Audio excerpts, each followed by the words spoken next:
Walked with women for years in ministry, in leadership, in caregiving, and I've watched stress quietly become their normal. If you're the woman who keeps everything moving, who rarely stops, who pushes through because people depend on you, this conversation is for you. I see it in women everywhere. Believers, leaders, caregivers, mothers, wives, women who are exhausted but still functioning. Stress isn't the problem, it's the signal. Let's get into it.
Welcome to the R.E.S.T movement, where we release every single thing.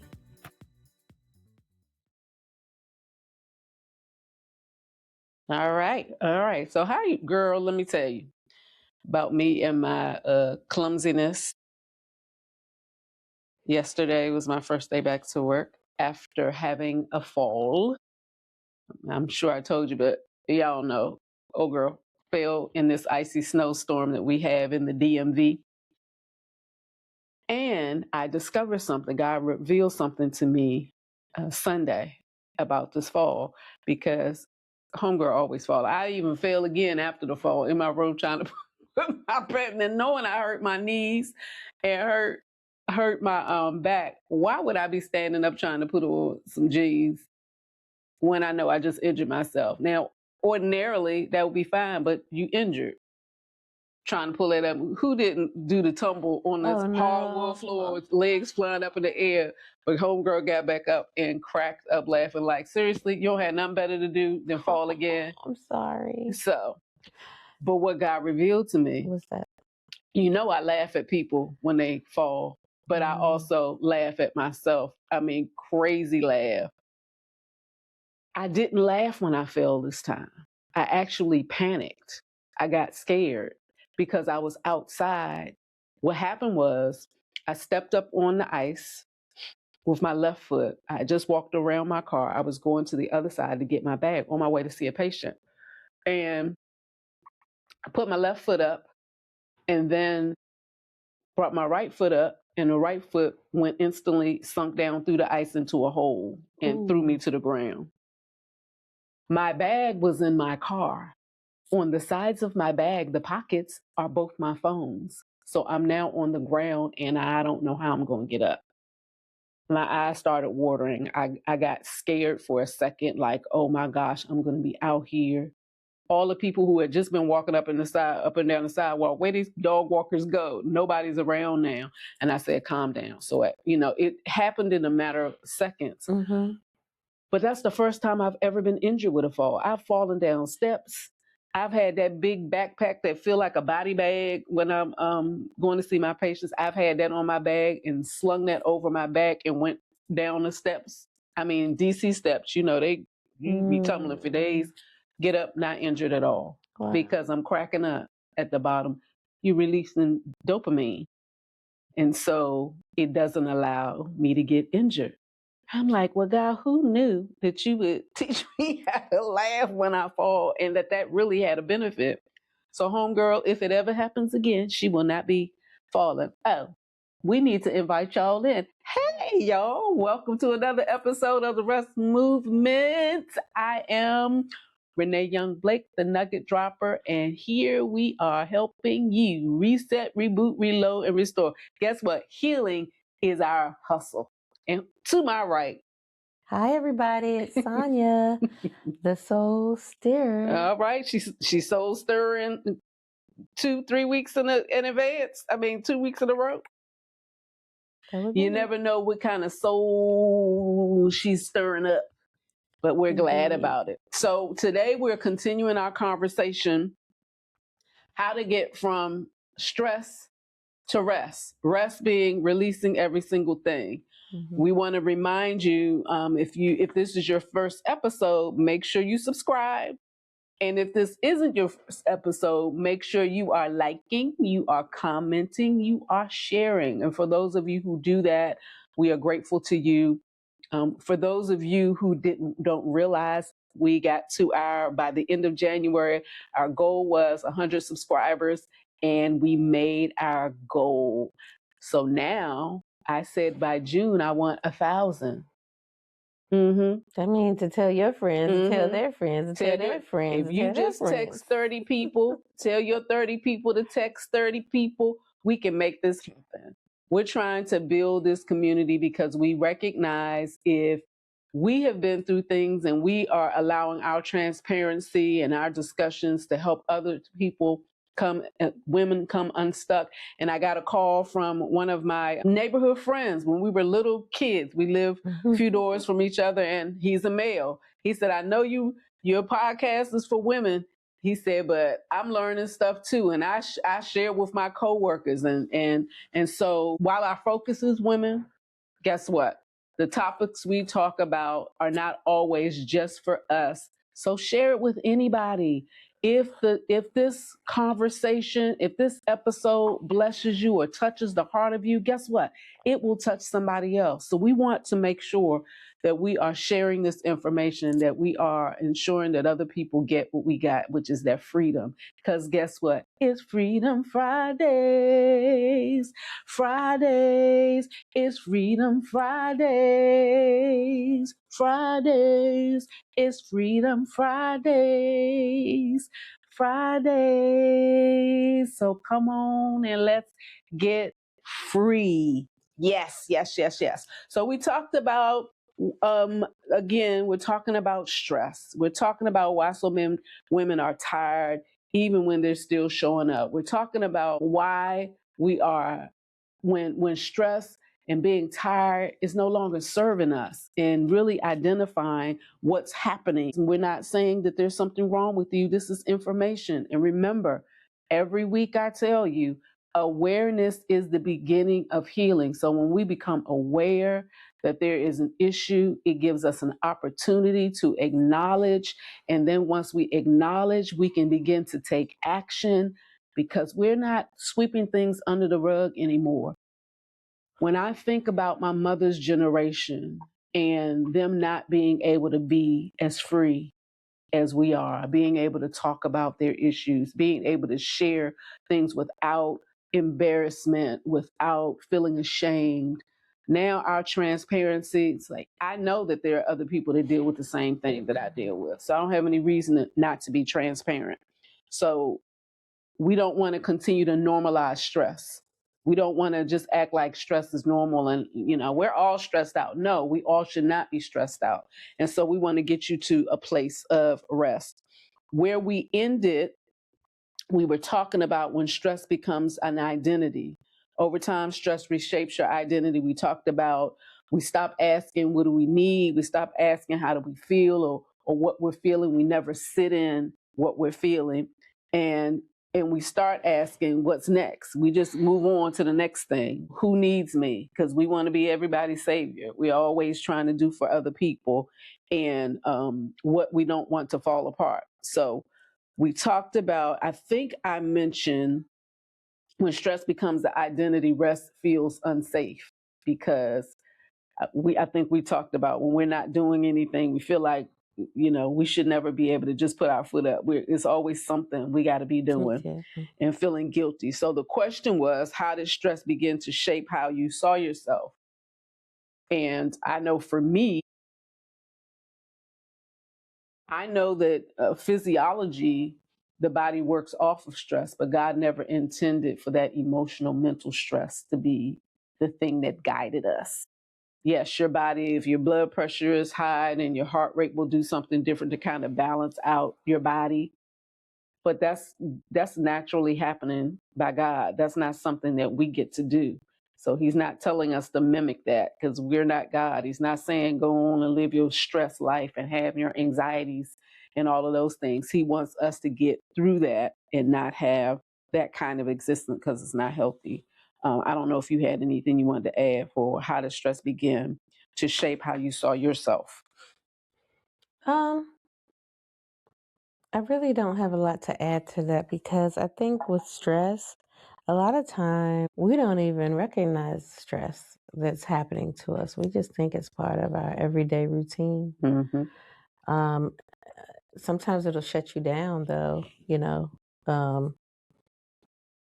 with some sort of illness, or you're just completely and totally exhausted and you can't do another thing. You can become a little snippy and you have to kind of have a conversation with yourself like, did that deserve that? What's going on with you, kind of thing. So stress can come out in that way too. So yeah. It's exact, and we talked about that stress being your identity and you thinking it's normal. And we just keep normalizing it. And it isn't until, as you said, we have some physical breakdown, we have some mental or emotional breakdown, we popping off at people and we don't have a reason for it. And I think I mentioned we come with our machine gun mouths and annihilate our children because we're stressed out. And these poor little babies are just being babies. They're just being children. They're just being, they're developing adults. But we annihilate things in them because we're not dealing with or sitting in our own issues. And even the birth of this movement in the first place, the birth of this podcast and the whole R.E.S.T movement came out of my own body saying, I've had enough of you and you better deal with all of that internal stuff. Yeah. Because the pain that I had to endure when the doctor said I have irritable bowel syndrome, and the only time I have a flare up is if my stress level is extremely high. And I have not had an episode, and I can't tell you how long, because once he told me that was enough. Yeah. I don't ever want to have that pain. It sent me to the emergency room one too many times. But once I had a visit with the GI specialist, and he said, this is what it is. One, I don't agree with diagnosis. So he said that that's what I have. And I'm saying it was just God tapping me. I've been trying to tell you enough. And so the only way I can get your attention is something completely has to shut you down. Yeah. And I mean, I was laying in the bed, tears just rolling down my face. It was my husband that forced me. We're getting out of here. You're not going to be sitting here crying and talking about you're going to be okay. Something's not right. This is not what you do. So let's go. Consequently, we had to follow up with the GI doctor, and that's what he said. And so it is the reason why I want to make sure we don't just keep sweeping things under the rug, man. We don't just keep going about life and not dealing with issues, pausing. You deserve the rest. You deserve the release in every single thing. You deserve to sit and say, where is this coming from? How did this come about in my life? And know that, put a name on it, give it a name. It is stress. Give it a name. It's anxiety. Give it a name. It's being overwhelmed. Yeah. And it doesn't mean that you don't have strength. It doesn't mean you're lacking in anything, because we have been made to believe as women that if we don't show up superheroes, that something's wrong with us. But, people judging your ability to function, and nobody has a right to do that. Nobody has a right to do it because nobody is walking in your shoes. You might have 20 women all in a room and all of them are mothers, and everybody deals with everything different because everybody is coming with a different background, a different environment, different experiences. And that's what makes us so unique. We may have common issues like stress, pressure, and multitasking and wearing 45 hats, but we're coming to take those hats off so that we can get this freedom happening. So want to talk about why rest alone isn't enough, because we say when we go on vacation, we're going for some R&R, some what is that? Rest and relaxation. That's it. And we try to solve stress by doing that, by going on vacation, by taking naps or just taking breaks. But stress returns because nothing underneath has shifted. It's like you go away for a vacation, but you haven't dealt with anything. The only thing you did was, I'm not doing the job that I was doing before I left on vacation, or I don't have the kids with me, or I'm on a girls' trip, so we're having a blast. But it's almost like getting high. People get high because they're trying to drown something, they're trying to feel better, or they drink because they're trying to drown out something. But once that inebriation's gone, once that buzz is gone, you're right back to where you were, because you haven't resolved anything. And so just going on vacation, just taking a break, and I'm glad you went on vacation. Yeah, I'm glad I went on vacation, but if I didn't deal with anything, I'm coming back to the same me, coming back to the same issue. And so we have to stop looking at just having vacations to be the thing that shift. Rest without realignment becomes recovery, not transformation. And we don't need to just recover. We need to be transformed. We need to be shifted. We need to change. But wait, what do you mean? Why don't we need to recover? Why isn't that part of it? Because recovery is not healing. Recovery is momentary.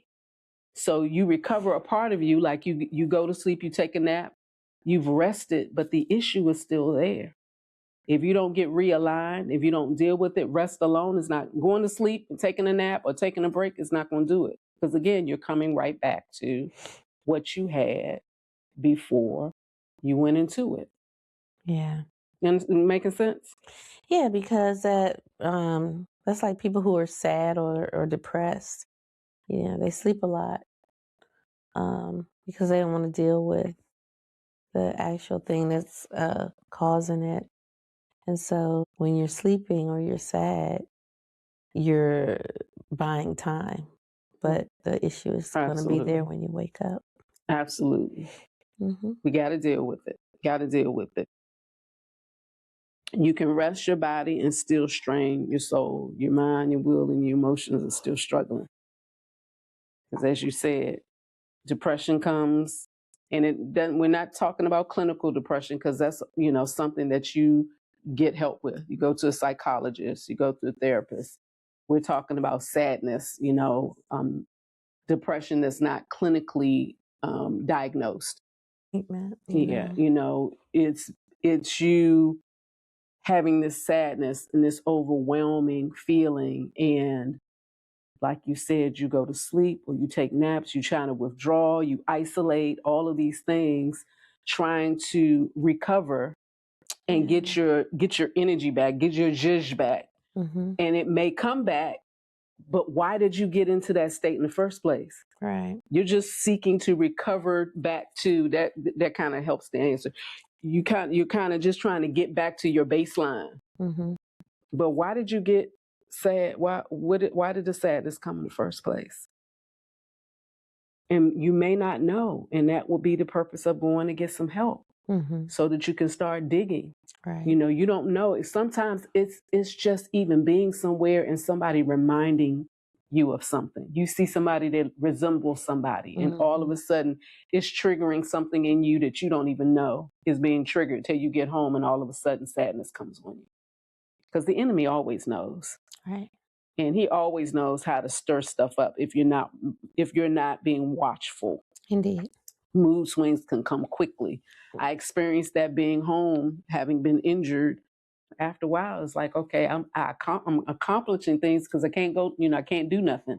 I'm kind of sitting around, but my sitting around and being productive, and all of a sudden it's like, oh my gosh, I'm feeling this heaviness.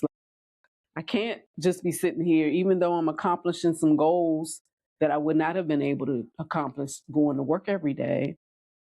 I started to have some sadness, and I'm like, we're not doing that. And I had to snap out of it. I had to say, okay, God, I don't know what this is. And I don't know why this is. And it went right back to you're starting to remember in a little bit, you're going to be done with work and you will be home all day. And so you have to make sure you're not just at home all day, but you're actually doing something productive. So I'm glad that I had this experience because it showed me what's getting ready to happen that I've never experienced. I've never been able to be home all day. You know, after surgery, yes, but for a lifetime, how you going to do that? You know, it's almost like being fired from a job, even though you are the one making the decision. What do you do with your life? And so I'm like, thank you, God, that this was just a snippet and that I didn't go deep, but it was just, hey, that's why I say all the time, I ask God questions when something is coming, like, what are you trying to teach me here? Because you don't just let stuff, God, everything has to pass by him when you're his child. And so if he's letting something pass by, the question is not why me, Lord? What is it you're trying to teach me? What am I supposed to learn from this? You're exposing something. You're revealing something. It is my job to ask questions so I don't get stuck. Because that's not what we trying to do. Why do you think rest hasn't fully solved stress for so many women? We kind of just talked about that. Yeah. It's because we recover. We recover and get back to our baseline, get our energy back. You know, we get our energy drink. We take our caffeine. Ooh, I'm awake now. You do all these things, but it doesn't resolve the problem. Rest, release is what we want. We want to release. Release is the first step because stress accumulates where responsibility isn't questioned. Release looks like letting go of outcomes, loosening emotional ownership, naming what no longer fits this season. Release is intentional, it's not accidental. I need to figure out how to let this go. What caused the stress? How can I get rid of it? What is at the root of this? We've been talking about root work for a long time. What is at the root of this situation that's causing me stress? Peace begins when responsibility is properly placed. Not holding grudges, not holding somebody else responsible for what we're experiencing, taking ownership. I know why I'm going through this. And it may be because someone else participated in making it happen, but they're not going to be responsible for your healing because they wouldn't have caused the pain in the first place if they wanted to be responsible for your healing. It is our responsibility to make sure that we get healed. So the question is, what was hardest for you to release?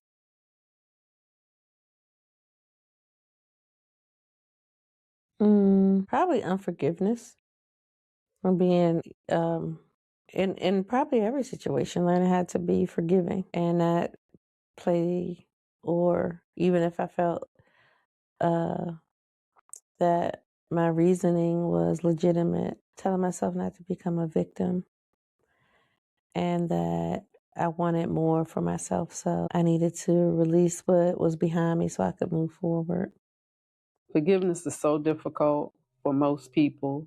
Forgiveness was difficult for me years ago, but what shifted me is recognizing my own mistakes and maybe even been a part of my people pleasing because I wanted people to like me. Of course, I wouldn't want somebody not to forgive me. So the thought of somebody not forgiving me made me think, oh, well, I need to be forgiven because I be doing stuff and I don't always know that I'm doing it, but I'm sure I'm hurting people by something I said or did, how I responded. I'm sure I'm responsible for because why wouldn't I be? We're all flawed humans. Yeah, that's And we true. never know how we hurt people. So that helped me forgive a little faster. The struggle I was having was forgetting. And that's when God revealed to me, you can't forgive without forgetting. Because forget means to put it out of your mind. if you keep it in your mind, you're going to hold that person hostage. You're going to keep that person indebted to the error that they made. And what does it do? It makes you bitter over time, makes you angry over time. It takes away your peace. I think learning to forgive myself was probably harder than forgiving others. And I dealt with a lot of self condemnation. And that was probably, if I want to talk about being stressed out, that was probably it, because I always revisited if I coulda, woulda, shoulda. And and I didn't need to visit that because the different situations had happened. And so what I had to do is learn how to forgive, and also to learn to let myself off the hook and understand that we are all flawed. But I do better now because I know better.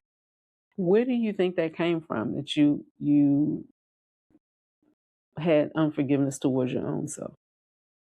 Um, Maybe guilt of the situations that occurred, and realizing that in some of the, and honestly, probably all of the situations, every single thing that I've been through, I played a part in it. Right. And so I can't just act like the victim.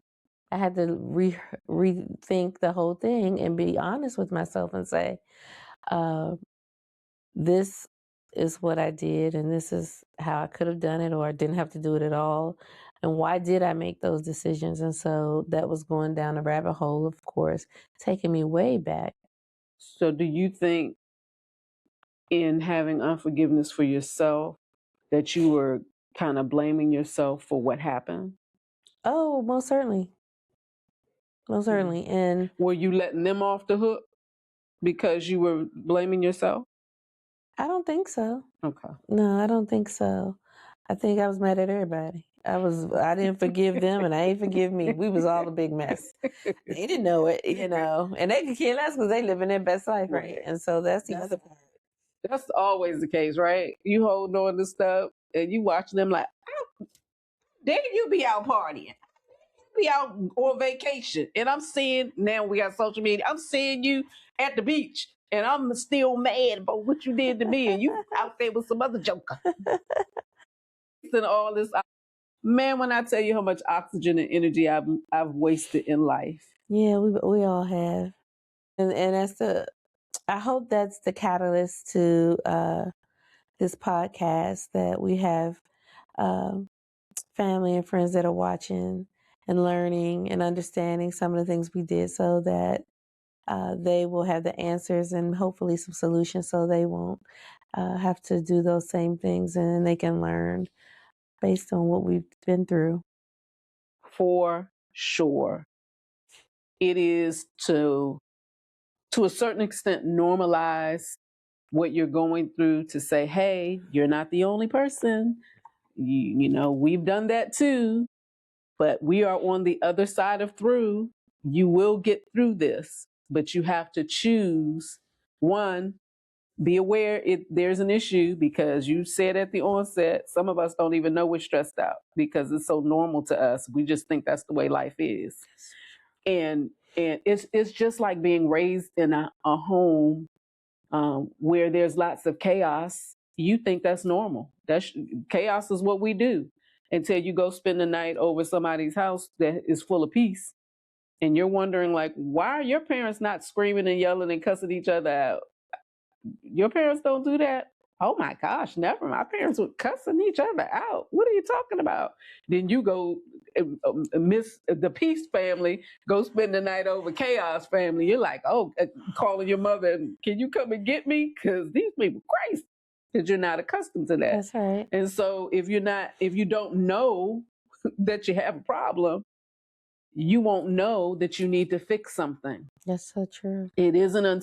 Sometimes it isn't until you meet up, even as a grown person, you meet up with somebody who is opposite of you, and what they have you want. And if you open enough, you'll say, gosh, why are you so peaceful? You're always so sweet. You're always so kind.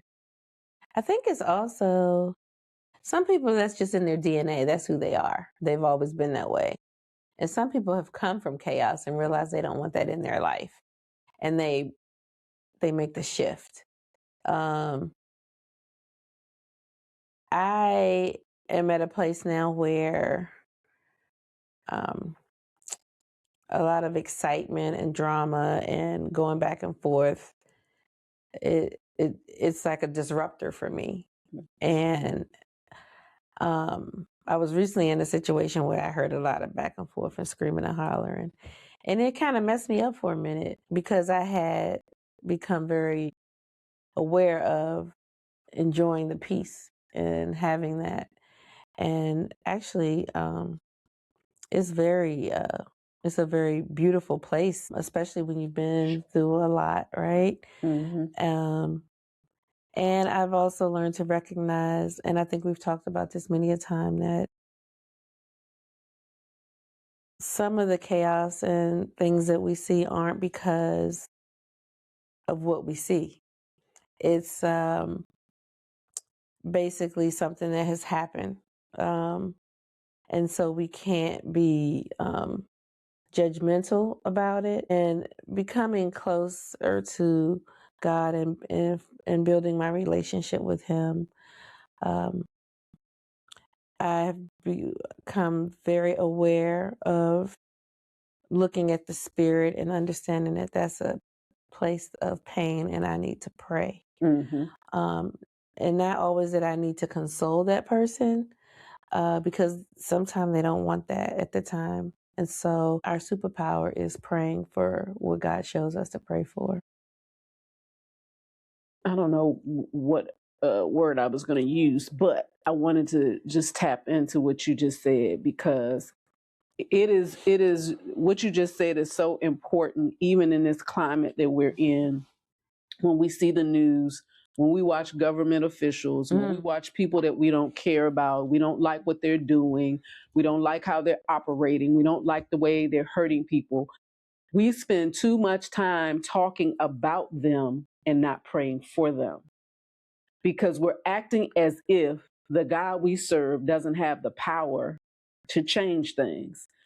We're not even considering why God allowed them to be in the place that they're in, to do what they do, because God didn't have to allow that to happen. Absolutely. So if He allowed it to happen, question goes right back to God. What are we supposed to learn from this? I can tell you, for me, watching or hearing people talk about the government, hearing people talk about the highest position here in the United States, and how they're doing this and how they're doing that. How did they even get there? If we talk about believers, the word of God says, if my people who are called by my name would humble themselves and pray and seek my face and turn from their wicked ways. He's talking about the children of God having wickedness. Then I'll hear from heaven and heal the land. So we got to look at ourselves. We are so busy pointing our finger at what they're doing, but what are we doing? Are we even praying that there'll be a shifting in the government? Are we praying that people will come, that revival happens, that people will be shifted? In order for something to be revived, it means something is dead or something had to die. Right. So how can we revive this nation if the people who are called by God's name are not even praying? They're joining in with everybody else, talking about all of what's the last thing that was in the news or the last thing that was done. You already know they're off the chain. You already know they're like clickbait. I'm gonna see what I can do today to have people clicking and talking about me. We talk more about them than we talk about God. What resonates with me right now in all of this chaos and debauchery and division, and I can go on, is that those who love and serve the Lord understands that everything he does, he eventually gets the glory. And so even in this time, when we have no idea how or how it's going to end up, what we do know for sure is God is going to get the glory. And so, like you said, and if our Father gets the glory, guess who benefits? His children. Absolutely. And that's so important for people when and we're getting off, and I don't want to get off of our important subject, but I want to just share, I got a call today from someone to say, how do I find it in my heart to pray for this evil man? And I said, the same way that you pray for everyone else. And you just go to God and ask him, soften his heart, and all the other things I shared. But I'm just saying that we have to remove ourselves from the spirit that we're looking at, right? The word says we wrestle not against flesh and blood. Right. Principalities, rulers in darkness and high places. Yes. We're wrestling against a spirit, not the person. Every soul is a soul that God loves. Believe it or not. We don't get to choose that. Yes, that's exactly right. God is allowing this to be revealed because his children aren't praying. His children are sitting in judgment. Yeah. They're not servants. We don't come to serve, we come to get. And that's not Jesus came to serve. Yeah, he washed the disciples' feet, and they're like, wait a minute, you can't wash my feet. He's like, well, if I can't wash your feet, then you're not my brother. He came to serve. That's it. But we got people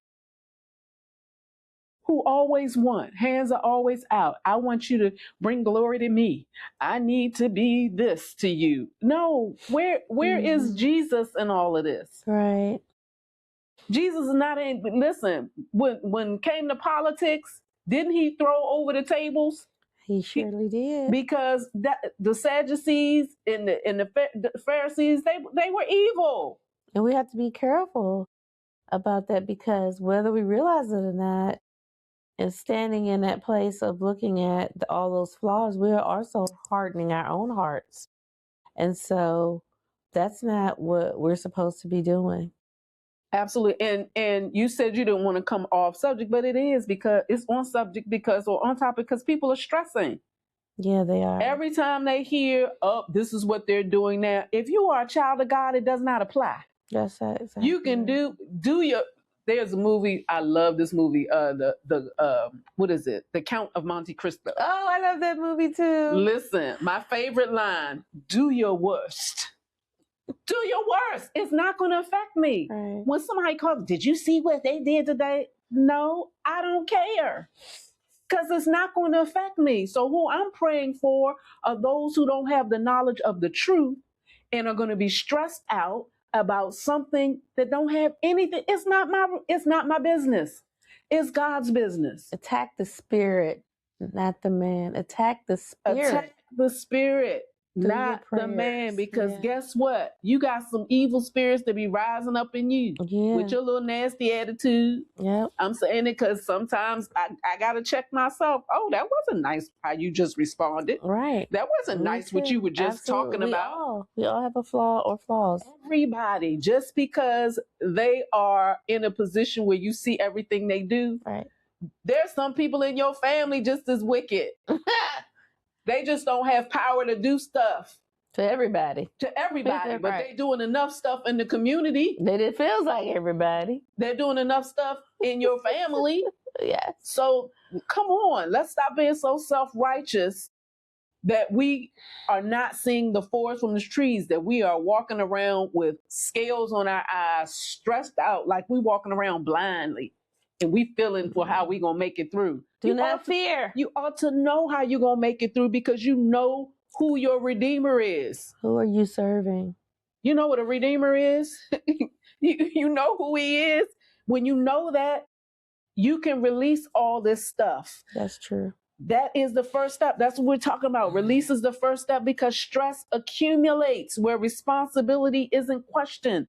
You have to question yourself and take responsibility for the stress that you are having. You're stressed and worried about this. You're stressed and worried about that. When God says be anxious for absolutely nothing, but by prayer and supplication, let your request be made known unto me. When you let me know what your request, because I'm a gentleman. That's what he says. I don't force my will on you. You may not want my glory. You may not want my healing because you keep walking around talking about you sick. You may not want my peace because you keep talking about, you said all these other negative things that the enemy makes you believe. I've never seen the righteous forsaken. Whew, my God. I've never seen the righteous forsaken or his seed begging bread. You look at your circumstance and you know good and doggone well that what you have is not because of your own hands. Hello. It is because God is a great provider. He has endless resources because he is the source. That's it. We're looking at resources. Oh, this is being cut out. Oh, this particular thing is not going to be given anymore. Maybe God is saying, I'm taking away some of these systems because y'all depend more on them than you do me. Well, we know that to be true. So, stop looking at what's being done as if it's harming you when sometimes things are being taken away because your dependency, and you know what that is? A stronghold. A stronghold is anything that you're relying on more than you're relying on God. God should be your stronghold. That's the one you should be relying on. But when we look at the news and we see this is being taken away and that's being taken away, why is that? God is saying to man, y'all have disrespected me long enough. You have depended on man long enough. So some of these systems that have been put in place for you to think more of it than me, I'm letting it be taken away. I want you to see who your Redeemer is. I want you to see who your Jehovah Jireh is. I want you to see who your Jehovah Shalom is. I want you to see who your Almighty, your El Shaddai is. I want you to see who's your Jehovah Rapha. I want you to see your Jehovah Tiskanu. I want you to see the Lord Sabaoth, the Lord of Heaven's army. I want you to see who I am. I am that I am. I am everything that you need. Stop focusing on what somebody is doing and pray that their eyes be opened. That's it. Pray. When you find yourself praying for your enemies, praying for those who mean evil towards you, you are releasing things because the enemy knows what hate looks like. And the enemy knows how to stir up stuff to make sure that you're living with hate and dislike and not loving a person. How about love the hell right out of? How about show yourself friendly? How about show yourself like God? We are in his image. And trust me, we are not lovable people. Sin doesn't allow that to happen. So there are days when he's looking at you like, whoo, if I wasn't God, True. I would not be loving on you today. So true. So release looks like letting go of outcomes, loosening emotional ownership, naming what no longer fits this season. And I can tell you, being bound by news, being bound by rumors, being bound by other people's stuff that we see. Social media will have your brain twisted. If you're not careful, you'll believe everything that somebody posts. Sometimes people are posting things just for clickbait. Here's the title. I want you to click on it. And then what they say that they're going to tell you winds up being all the way at the end, or they don't talk about it at all, just to get you to watch. And then they're spreading lies and rumors. What if God gives you a great platform and your name is all over the world and you see how people quickly cancel you when they just hear one rumor? They ain't got to be true. I love documentaries. And I don't care who you are. I don't care what you represent. I don't care what your lifestyle. I like to see why people are the way they are.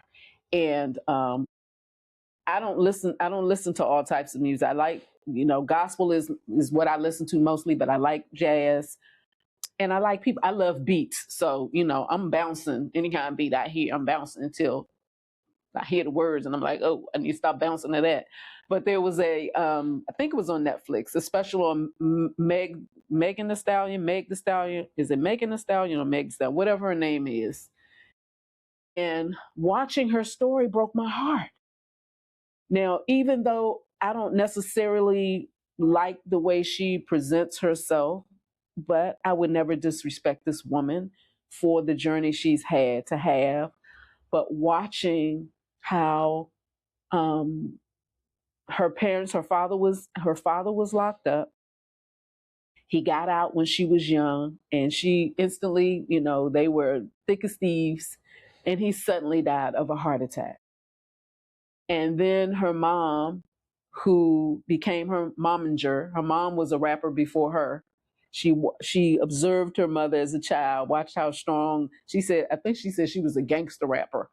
But then her mom started managing her, and then all of a sudden she got sick and she died. And she was only maybe 22, 23. So now she's without both parents.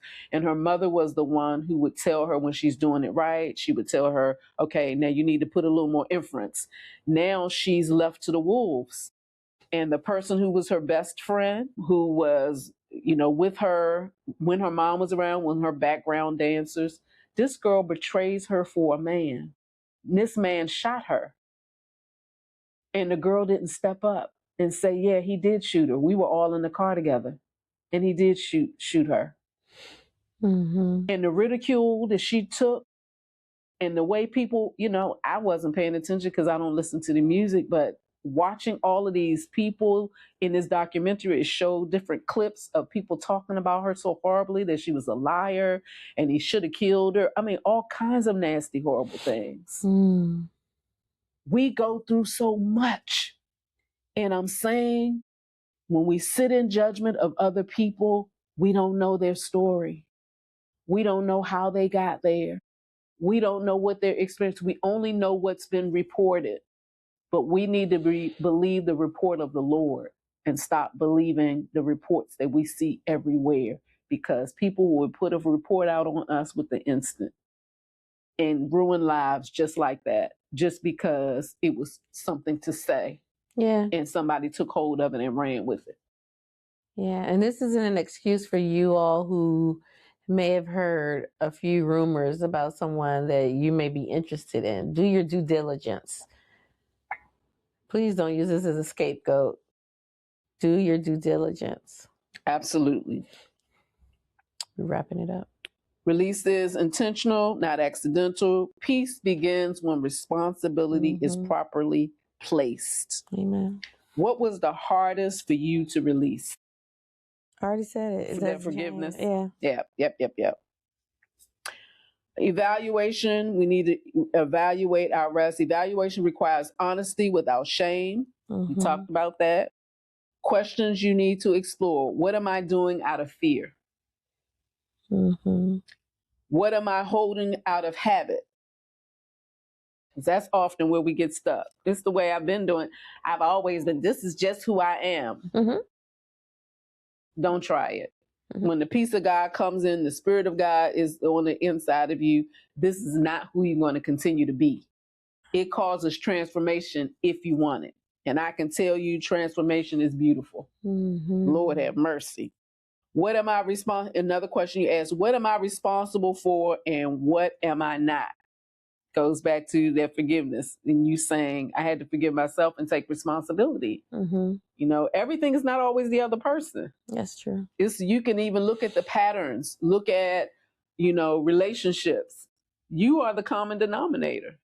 And even if it is the other person, well, let's just a little disclaimer in there that even if something is going on where you're feeling some kind of way that will put you in a position that you are part of the problem, don't become part of the problem because there is a problem. And so now you feel like you have free reign to do whatever it is you want to do because they've done something to hurt you or offend you. No, two wrongs, as we know, the saying, does not make a right. And then you end up putting yourself in a position that can truly bring you harm. and some stress, some real stress. And it's all because you made a decision which at the time you may not see it as spiteful, but tit for tat could be another way. But those little things that we don't think make a difference can make a huge difference. So don't be on the get back. Let me add to that, because we forget that we reap what we sow. That's exactly And right. so even when you ask God for forgiveness, it doesn't mean that you're not going to be held accountable. That's right. It doesn't mean that he's going to give you a pass. He's going to forgive you, but he also, just like a child, you tell them, now I told you not to do this. And if you do it again, there are going to be consequences.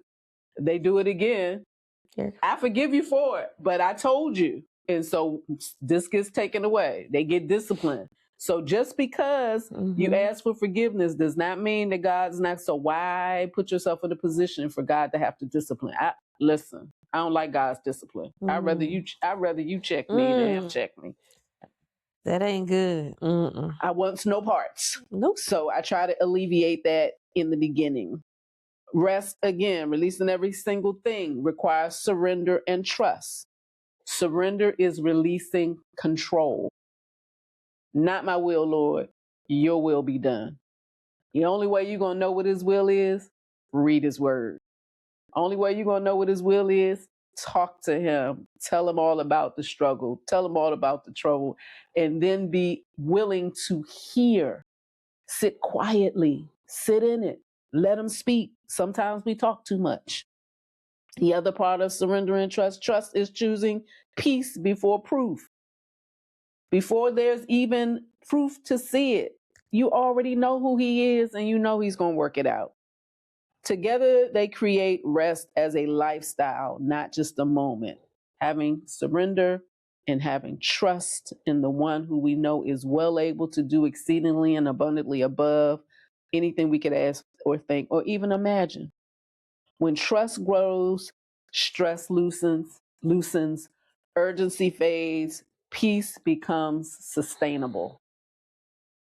When you begin to build that trust and you see how God is moving, trust is not passive.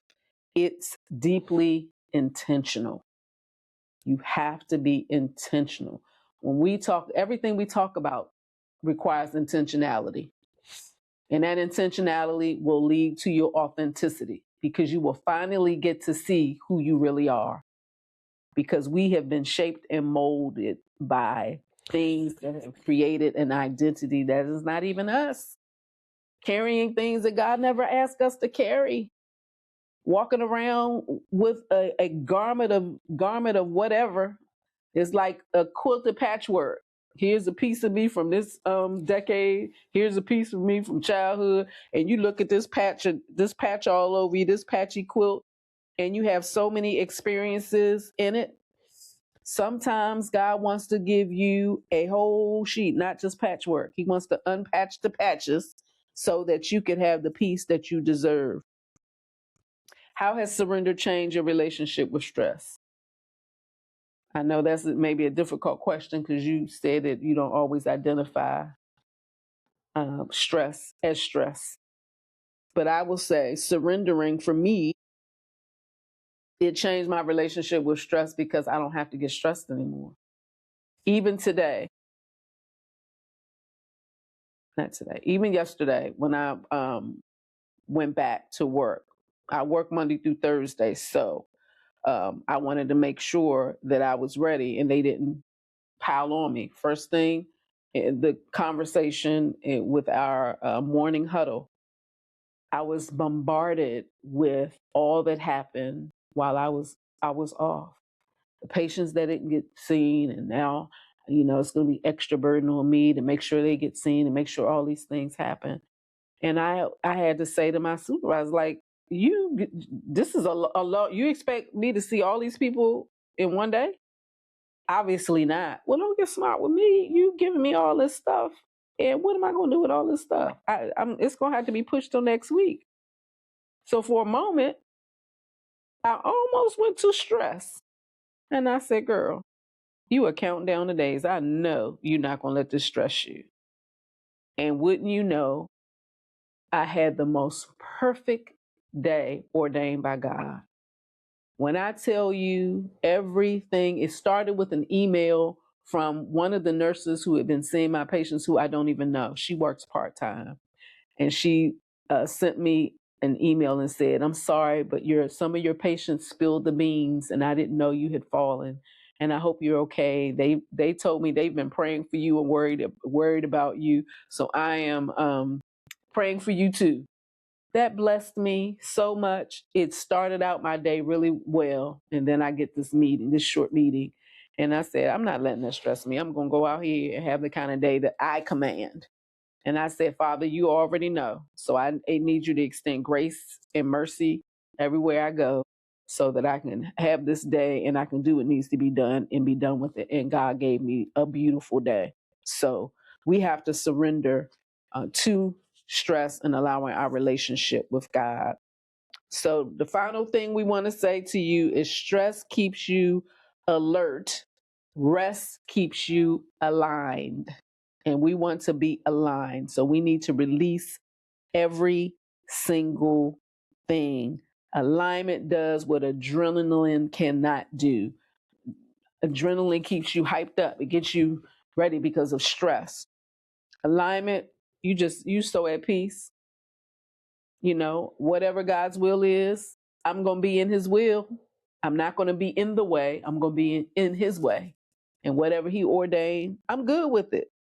So if this conversation spoke to you, don't forget to subscribe. Don't forget to like. Don't forget to share. And if you by chance want to say something in a comment, whether it is a struggle that you're having, whether this episode blessed you, or anything that you want to share, and maybe say, hey, can you guys talk about, and allow that to be something we talk about to lead to a episode that we can share with you. Any final words you have? No, I think this was a good topic, and I hope that you all were blessed and that you receive something out of it that can help you in your journey on this, let's call it this exciting saved road. Amen. Remember that our episodes drop every Friday for Freedom Fridays at 7 p.m. Eastern Standard Time. If you have not, if this was your first time with us, make sure you go back and watch previous episodes. It'll tell you all about this podcast, that we remind you that it's not just a podcast, it is a movement. Check out the website. It's my name, reneeyoungblake.com. Be prepared that my book is coming out next month, almost a month to this date. I'm excited about it. I'm excited about what it's going to do for women everywhere, and I hope that you will be one of the first people to purchase. More detail as we get closer to it. Book signing and book reading will happen in June. So if you're in the DMV, or even if you want to travel to come, we won't mind seeing you there so we can give you a holy, loving hug. So again, we thank you for joining us. We thank you for hanging with us. Thank you for rocking with us continually.